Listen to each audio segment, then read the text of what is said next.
নাসিরনগরে বিএনপির প্রতিষ্ঠাবার্ষিকী পালিত। বিএনপির ৪৭তম প্রতিষ্ঠাবার্ষিকী উপলক্ষে আনন্দ মিছিল ও আলোচনা সভা অনুষ্ঠিত হয়। দিবসটি পালন উপলক্ষে সকাল থেকেই বর্ণিল সাজে সেজে নাচ গান করে খণ্ড খণ্ড মিছিল এসে জড়ো হয় নাসিরনগর সরকারি কলেজ চেয়ারম্যান মার্কেটের সামনে। মিছিলে মিছিলে মুখরিত হয়ে ওঠে পুরো এলাকা। বেলা আনুমানিক ১ ঘটিকার দিকে চেয়ারম্যান মার্কেট থেকে হাজার হাজার লোক এম এ হান্নানের নেতৃত্বে মিছিল নিয়ে উপজেলা সদরের প্রধান সড়ক প্রদক্ষিণ শেষে সমাবেশ করে নাসিরনগর উপজেলা সদরের শহীদ মিনার প্রাঙ্গণে। ব্রাহ্মণবাড়িয়া জেলা বিএনপির উপদেষ্টা ও উপজেলা বিএনপির সহ সভাপতি ইব্রাহিম ভূঁইয়া রেনু এর সভাপতিত্বে এবং ইয়াসিন মাহমুদের সঞ্চালনায় অনুষ্ঠিত সভায় প্রধান অতিথি হিসেবে বক্তব্য রাখেন উপজেলা বিএনপির সভাপতি এম এ হান্নান।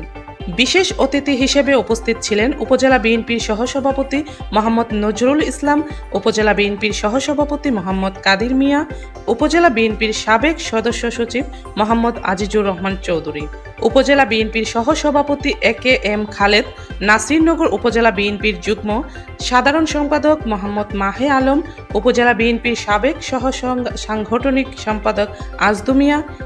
এছাড়াও বিশিষ্টজনদের মধ্যে সদর ইউনিয়ন বিএনপির সভাপতি সৈয়দ আবু সারোয়ার, কুন্ডা ইউনিয়ন বিএনপির সাধারণ সম্পাদক জিল্লুর রহমান, বরিশ্বর ইউনিয়ন বিএনপির সভাপতি বিল্লাল চৌধুরী, গুনিয়ক ইউনিয়ন বিএনপির সভাপতি আবুল হোসেন, উপজেলা যুবদলের সিনিয়র যুগ্ম আহ্বায়ক জামাল আহমেদ, সদস্য সচিব ভারপ্রাপ্ত মাসুদ চৌধুরী, স্বেচ্ছাসেবক দলের সদস্য সচিব নজরুল ইসলাম, যুগ্ম আহ্বায়ক ইকবাল হাসান, এম এ বাক্কি, উপজেলা ছাত্রদলের সাবেক ভারপ্রাপ্ত আহ্বায়ক মামুন মিয়া, যুগ্ম আহ্বায়ক শরীফুল ইসলাম, কলেজ ছাত্রদলের সাবেক আহ্বায়ক ইয়াসিন মাহমুদ, সদস্য সচিব খাইরুল বাশার রনি, শ্রমিক দলের সাবেক সাধারণ সম্পাদক ইমরান মিয়া, মহিলা দলের সাধারণ সম্পাদক তাজমহল বেগম।